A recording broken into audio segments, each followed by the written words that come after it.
ആദ്യമേ എപ്പോഴും പറഞ്ഞിട്ട് ഞാനിതിനകത്ത് ഞാൻ ഷെയർ ചെയ്യാൻ ഉദ്ദേശിക്കുന്ന കാര്യങ്ങൾ മിക്കവാറും നമ്മുടെ ബേസിക് ടെക്സ്റ്റിലുള്ളതാണ്. അതിലില്ലാത്ത എന്തെങ്കിലുമൊക്കെ പറയുന്നുണ്ടെങ്കിൽ അത് എൻ്റെ മാത്രം ഒപ്പീനിയനായിട്ട് കണക്കാക്കണം. എൻ്റേത് മാത്രമായിട്ടുള്ള ഒപ്പീനിയനാണ് എന്നുള്ള രീതിയിൽ മാത്രമേ കണക്കാക്കാവൂ എന്നൊരു അഭ്യർത്ഥനയുണ്ട്. എന്തായാലും ഇന്ന് ഈ അക്സെപ്റ്റൻസും ഹോണസ്റ്റി ഇതിനെ കുറിച്ചാണ് പിന്നെ ഷെയർ ചെയ്യണമെന്ന് പറഞ്ഞിരിക്കുന്നത്.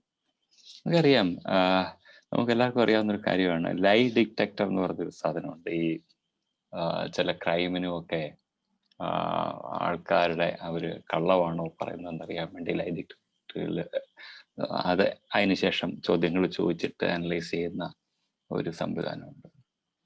ഒരു ആൽക്കഹോളിക്കിനെ ഒരു ലൈ ഡിറ്റക്ടറിൽ കൊണ്ട് ഇട്ടിട്ട് മദ്യപാനം ഒരു പ്രശ്നമാണെന്ന് ചോദിച്ചു കഴിഞ്ഞാൽ അദ്ദേഹം ഇല്ല എന്ന് പറയുകയും അത് വീണ്ടും അനലൈസ് ചെയ്യുന്ന ഈ ലൈ ഡിറ്റക്ടറുകാർ അനലൈസ് ചെയ്യുന്നവർ പറയും അയാൾ പറഞ്ഞത് ശരിയാണെന്ന് പറയും, അയാൾ ഒട്ടും കള്ളം പറഞ്ഞിട്ടില്ല എന്ന് പറയും. അത്ര ഇതാണ് ഒരു മദ്യാസക്തൻ അല്ലെങ്കിൽ അദ്ദേഹത്തിന് വെച്ചാൽ പറഞ്ഞ് എനിക്കൊരു പ്രശ്നമില്ല, എനിക്കൊരു കള്ളുകൂടി ഒരു പ്രശ്നമല്ല എന്നുള്ളത് അങ്ങനെ ഉള്ളിൽ അടിഞ്ഞിരിക്കുന്ന ഒരു കാര്യമാണ്. പിന്നെ പറയാറുണ്ട് പിന്നെ ഒരു മദ്യാസക്തനല്ല ഒരു ആൽക്കഹോളിക്കിൻ്റെ ഇടയിൽ ചെന്നിട്ട് ചോദിക്കുകയാണ് കുടിയൊരു പ്രശ്നമാണ്, എനിക്കൊരു പ്രശ്നമല്ല എന്ന് പറയും.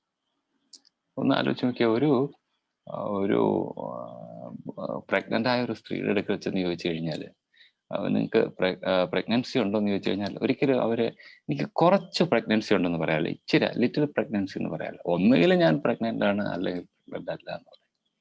ഒരു ആൽക്കഹോളിക്കിനെ സംബന്ധിച്ച് ചെന്ന് ചോദിച്ചു കഴിഞ്ഞാൽ ലിറ്റിൽ പ്രോബ്ലം, കുറച്ച് പ്രശ്നങ്ങളുണ്ട് എന്നുള്ളത് മാത്രമേ പറയാവൂ.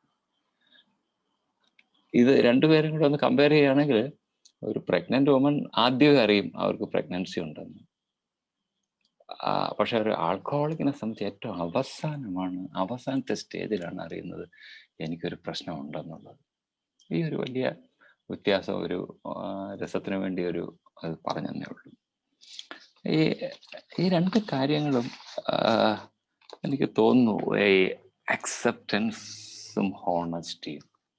നമ്മൾ ഇന്ന് ഇപ്പൊ 5ാമത്തെ അധ്യായം വായിച്ചു, rarely have you seen a person who has thoroughly followed rigorous honesty എന്നുള്ളൊരു വാക്ക് അതിനകത്തുണ്ട്, കടുത്ത സത്യസന്ധത എന്നുള്ളത്. അതുപോലെ 1ാമത്തെ പടിയിൽ നമ്മൾ പറയുന്ന ഭാഗം മദ്യത്തിന് മുമ്പ് ഞാൻ ശക്തിഹീനനാണെന്ന് സമ്മതിച്ചു എന്നുള്ള ഒരു കാര്യം. ഈ രണ്ട് കാര്യങ്ങൾ ആൽക്കഹോളിക്സ് അനോൺസിന്റെ ഒരു ആൽക്കഹോളിക്കിന്റെ റിക്കവറിക്ക് ഏറ്റവും ആവശ്യമുള്ള കാര്യവും എന്നാൽ അത് അക്സെപ്റ്റ് ചെയ്യാൻ ഏറ്റവും ബുദ്ധിമുട്ടുള്ള കാര്യമാണ്. അവിടെയാണ് പൊതുവെ പറയുന്ന ഒരു വാക്ക് ഡിനയൽ എന്ന് പറയുന്നത്. This is the only disease in the world which force me to say that I don't have a disease അല്ലെ പ്രോബ്ലം. എന്നെ കൊണ്ട് പറയിക്കുന്ന ഒരു കാര്യമാണ് എനിക്കൊരു പ്രശ്നമില്ല എന്നുള്ളത്. അത് പല കാരണങ്ങൾ കൊണ്ടാണ്. അതിൽ മെയിനായിട്ടുള്ളത് ഒരു ഫാൾസ് പ്രൈഡാണ്. ഞാൻ മറ്റുള്ളവരുടെ മുമ്പിൽ ചെറുതായി പോകുമോ എന്നുള്ളൊരു ചിന്ത. ഈ ഹോണസ്റ്റിയുടെ കാര്യം വരുമ്പോഴത്തേക്ക് അവിടെ ബ്ലോക്ക് ചെയ്യുന്നതെന്ന് വെച്ച് കഴിഞ്ഞാൽ ഭയം, ഫിയറാണ് എന്നുള്ളത്. കാരണം കള്ളങ്ങൾ പറഞ്ഞ് പോയി കഴിയുമ്പോഴത്തേക്ക് ഞാൻ എന്നെ ബിൽ വിൽസൺ പറയുന്ന വാക്ക് ആത്മവഞ്ചന, സെൽഫ് ഡിസെപ്ഷൻ എന്നാണ് പറയുന്നത്. ഞാൻ എന്നെ തന്നെ ഇങ്ങനെ വഞ്ചിച്ചുകൊണ്ടിരിക്കുകയാണ്. എനിക്കറിയാം ഞാൻ പറയുന്നത് ശരിയല്ല, പക്ഷെ ഒരു സമയം കഴിയുമ്പോഴത്തേക്ക് ശരി ഏതാണ് കള്ളം ഏതാണെന്ന് അറിയാത്തുള്ള ഒരു അവസ്ഥയിലേക്ക് വരുന്ന ഒരു സ്റ്റേജ്, നമ്മുടെ ഒരു ലേറ്റർ സ്റ്റേജ് ഓഫ് ആൽക്കഹോളിസം എന്നൊക്കെ വരുമ്പോഴത്തേക്ക് എന്താണ് പറഞ്ഞതെന്നുള്ളതിനെ കുറിച്ച് എനിക്ക് തന്നെ അറിയില്ല. എന്നോട് തന്നെ ഒരു വഞ്ചന, അതൊക്കെ മാറിയിട്ടുള്ളൊരു വല്ലാത്തൊരു അവസ്ഥ. പക്ഷെ ഇതിൽ മെയിനായിട്ടുള്ള പ്രശ്നം എന്നോട് തന്നെ ഞാൻ ചോദിക്കേണ്ട ഒരു കാര്യമാണ്. ഇതാണ് എൻ്റെ ഈ ആൽക്കഹോളിസത്തിൻ്റെ ഈ പ്രശ്നം വരുമ്പോൾ ഞാൻ എന്തുകൊണ്ടാണ് മറ്റുള്ളവരുടെ അടുക്കൽ എനിക്കിത് കൺവിൻസ് ചെയ്ത് പറയാൻ പറ്റാതെ വരുന്നത്, എനിക്കൊരു പ്രശ്നമുണ്ടെന്ന്, എനിക്ക് ആൽക്കഹോളിക്സ് അനോൺസിൻ്റെ ഹെൽപ്പ് ആവശ്യമുണ്ടെന്ന് പറയാൻ പറ്റാതെ വരുന്നു. പക്ഷെ ബാക്കി പല കാര്യങ്ങൾക്കാണെങ്കിലും പൊതുവെ ആൽക്കഹോളിക് സഹായം ആവശ്യപ്പെടാറുണ്ട്. നമ്മളത് സ്വീകരിക്കാറുണ്ട്. കാശിൻ്റെ കാര്യമാണെങ്കിലും പോയി കടം ചോദിക്കുന്നതിനും ഒക്കെ, എന്നിട്ട് വളരെ നന്ദിയും ഒക്കെ പറയാറുണ്ട്. പക്ഷെ ഈ ഒരു കാര്യം വരുമ്പോൾ ഇതിനൊരു ഹെൽപ്പ് വേണമെന്ന് പറയാൻ അതിന് ഞാൻ മനസ്സിലാക്കിയ ഒരു കാര്യം, എൻ്റെ തോട്ട്സ് അല്ലെങ്കിൽ ഇമോഷൻസ് ഒന്ന് ഒന്ന് ഒന്ന് ഒന്ന് റീവൈൻഡ് ചെയ്ത് നോക്കുക. നമ്മൾ ആൽക്കഹോളിക്സ് അനോണിമസിൻ്റെ ഹെൽപ്പ് അക്സെപ്റ്റ് ചെയ്യാൻ ഡിസൈഡ് ചെയ്യുമ്പോൾ എന്തുകൊണ്ടാണ് എന്നെ ഇത് ബ്ലോക്ക് ചെയ്യുന്നത്, ഈ ഒരു സഹായം വേണ്ട അല്ലെങ്കിൽ ചോദിക്കേണ്ട എന്നുണ്ട്. അവിടെ എനിക്ക് മനസ്സിലായി എന്ത് മനോഭാവം, എന്ത് ആറ്റിറ്റ്യൂഡ് കൊണ്ടാണെന്നുള്ളത്. അവിടെ എനിക്ക് തോന്നുന്നു ഒന്നാമതായിട്ട് തോന്നുന്ന ഒരു ഫാൾസ് പ്രൈഡാണ്. ഞാൻ ഉണ്ടാക്കി വെച്ചിട്ടുള്ള ചില രൂപം, അതെനിക്ക് മാത്രം അറിയാവുന്നതാണ്, സമൂഹത്തിന് അറിയത്തില്ല. ആ മൂടുപടമെല്ലാം എന്തോ തകർന്നു പോകുമോ എന്നുള്ളൊരു ചിന്ത പൊതുവെ ആൽക്കഹോളിക്കിന് വരുന്ന ഒരു അവസ്ഥയിലേക്ക് വരും. പിന്നെ ഹോണസ്റ്റിയെ കുറിച്ച് നമുക്കറിയാം. സത്യസന്ധത എന്ന് പറയുന്നത് ചില പുസ്തകങ്ങളിലൊക്കെ പറയുന്ന ക്യാഷ് രജിസ്റ്റർ ഹോണസ്റ്റി എന്നൊക്കെ പറയും.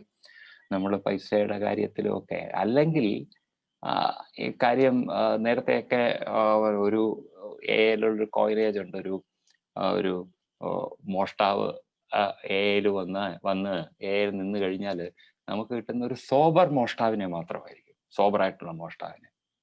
അവിടെ മാറ്റങ്ങളൊന്നും ഉണ്ടാകുന്നില്ല, സത്യസന്ധത ഒന്നും ഉണ്ടാകുന്നില്ല. അപ്പോൾ ഈ പ്രോഗ്രാമിൻ്റെ കാതലായിട്ടുള്ളൊരു ഇതാണ്. ഏലൊക്കെ ചില വാക്കുകൾ പറയുന്നുണ്ട്, ജയിൽ ഓർ നോ ജയിൽ. ആ രീതിയിൽ നമ്മൾ സത്യസന്ധത പാലിക്കേണ്ട ഇതെന്ന് ബിഗ് ബുക്കിനകത്ത് പറയുന്നുണ്ട്. ജോലി പോവില്ലയോ എന്നുള്ളത്, അത്ര രീതിയിലുള്ള കടുത്ത സത്യസന്ധത എന്നുള്ള വാക്കാണ് പറയുന്നത്.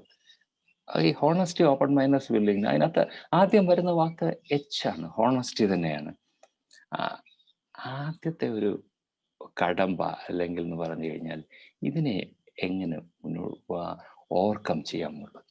കള്ളം പറഞ്ഞു വരുന്ന, അപ്പം ഈ ഞാൻ നേരത്തെ പറഞ്ഞിട്ട് ഈ ആത്മവഞ്ചന അല്ലെ സെൽഫ് ഡിസെപ്ഷൻ്റെ ഒരു ഇതിനകത്തിരിക്കുന്ന ഒരു വ്യക്തി അതിൽ നിന്നും മുന്നോട്ട് വരിക എന്നുള്ളത് അല്പ പ്രയാസമുള്ള കാര്യമാണ്.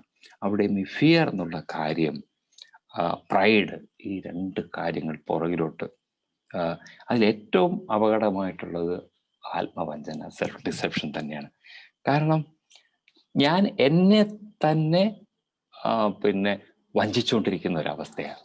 ആ സമയത്താണ് പിന്നെ ഈ ഹോണസ്റ്റി, ഈ കാര്യങ്ങളെ കുറിച്ചൊക്കെ നമ്മൾ പറയുന്നത്. അപ്പൊ ഇതിന് എന്തു വേണം? ഇതിന് മാറുവാനായിട്ട് മെയിനായിട്ട് ആവശ്യമുള്ളത് മീറ്റിങ്ങുകൾ, ധാരാളം മീറ്റിങ്ങുകൾ, നമ്മുടെ പ്രശ്നങ്ങൾ ഷെയർ ചെയ്യാനുള്ളൊരിത്, ഒരു സ്പോൺസർ. അബ്സല്യൂട്ട് ഹോണസ്റ്റിയൊക്കെ ബുദ്ധിമുട്ടാണെന്ന് തോന്നുന്ന ഒരു കാലഘട്ടം ഉണ്ടാവുന്നു. പക്ഷെ ഒന്ന് ജസ്റ്റ് ഒന്ന് സ്റ്റെപ്പ് 1ന്റെ പ്രിൻസിപ്പിൾസിനെ കുറിച്ചാണല്ലോ പറയുന്നത്. ഒന്നാം പടിയുടെ ഒരു എസൻസ് എന്ന് പറയുന്നത്, നമുക്കറിയാം, മദ്യത്തിന് മുമ്പിൽ ഞാൻ ശക്തിഹീനനാണ്, എനിക്ക് കൺട്രോൾ ചെയ്യാൻ പറ്റുന്നില്ല, അതുപോലെ എൻ്റെ കുടി കൊണ്ട് എൻ്റെ ജീവിതം നിയന്ത്രിക്കാൻ പിന്നെ ഇമ്പോസിബിളായി, അസാധ്യമായി എന്നുള്ളതാണ്. അപ്പൊ ഇത് മനസ്സിലാക്കാൻ ഒരു ഇതുണ്ട്, എൻ്റെ മദ്യപാനം പല പ്രശ്നങ്ങൾക്കും കാരണമായി എന്ന്. ഇത് വളരെ ടഫായിട്ടുള്ളൊരു കാര്യമാണ്. എൻ്റെ മദ്യപാനമാണ് പല പ്രശ്നങ്ങൾക്ക് കാരണമാണ്. കാരണം എന്നെ പോലുള്ള ആൾക്കാരൊക്കെ ചിന്തിച്ചത് പ്രശ്നങ്ങളാണ് എന്നെ കുടിയിലേക്ക് നയിച്ചെന്ന്, പ്രോബ്ലംസ് ആണെന്ന്. അതിനാൽ ഈ പ്രോബ്ലത്തിനെ ഹാൻഡിൽ ചെയ്യാൻ പറ്റിയാൽ എൻ്റെ പിന്നെ ആൽക്കഹോളിസം ഒരു മാജിക് പോലെ എനിക്ക് നിർത്താൻ പറ്റുമെന്നുള്ള ഒരു ചിന്താഗതി വരും. പക്ഷെ ഒന്നാം പടിയിൽ പറയുന്ന കൃത്യമായ സത്യസന്ധമായിട്ടുള്ള ഒരു ബന്ധം ഇതിനകത്തുണ്ട്.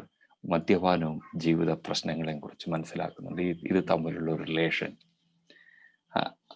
ഇതില് ഇതിൽ ആദ്യത്തെ ഒരു പടി എന്ന് പറയുന്നത് മദ്യം നിർത്തുക എന്നുള്ളതാണ്.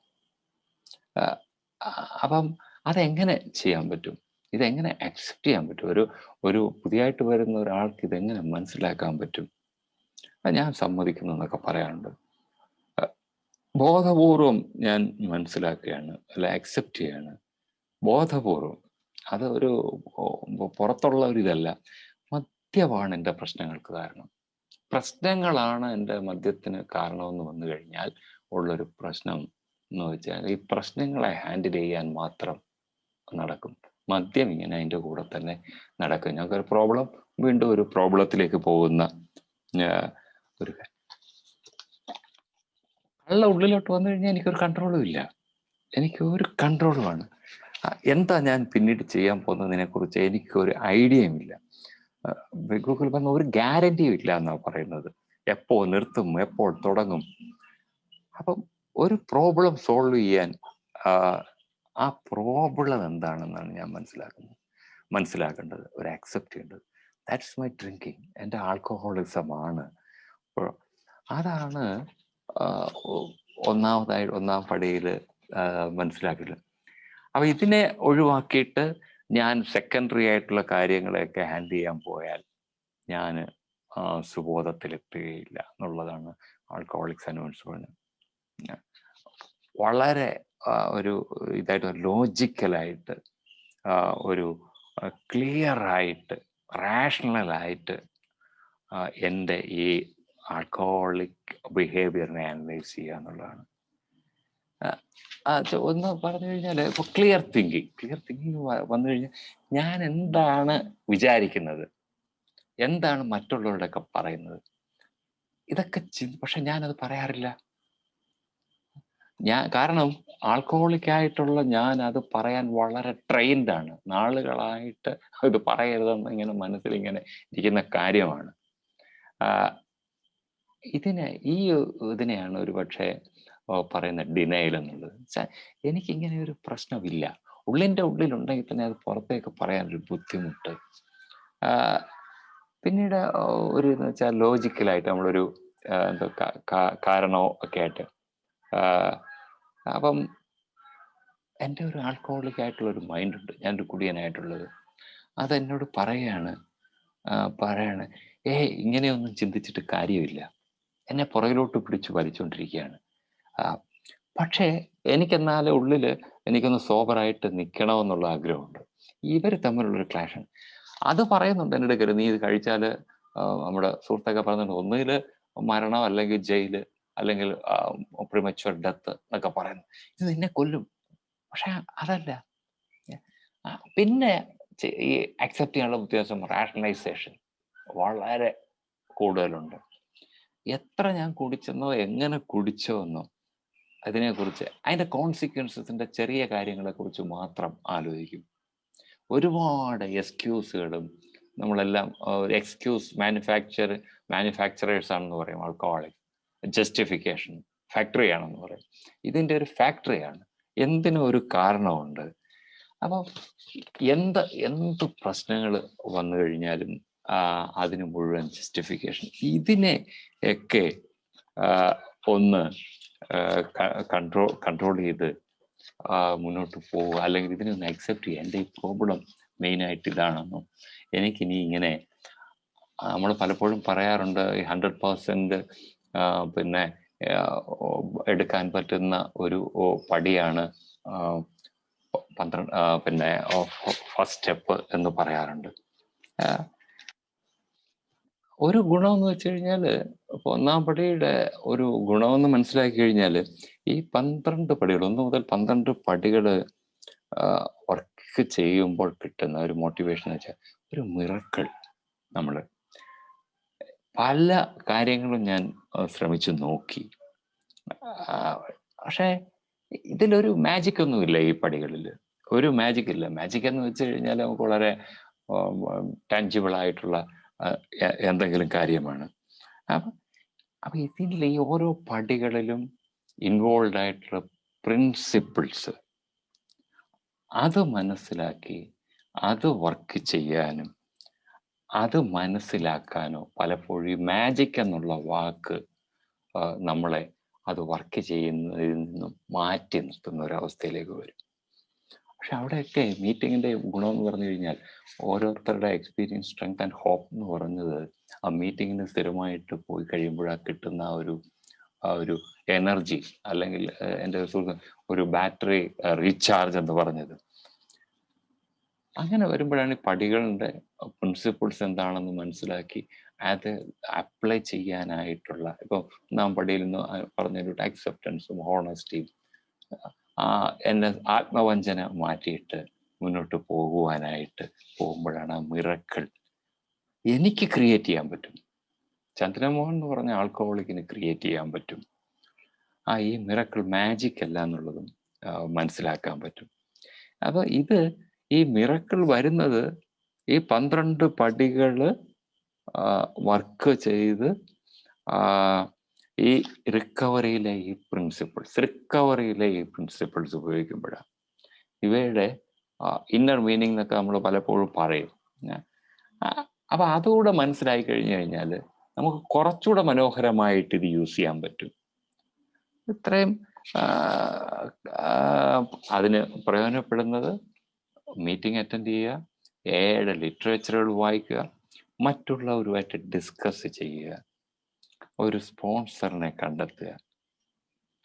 അതിനുശേഷം എന്ത് ചെയ്യും? മാറ്റം വരുന്നു, മീറ്റിംഗ് മറ്റുള്ളവരെയും സ്പോൺസർ ചെയ്യുന്നു, പിന്നീട് ഒരു സർവീസ് സ്ഥലം എന്നുള്ള രീതിയിലേക്കും പിന്നീട് പോകും.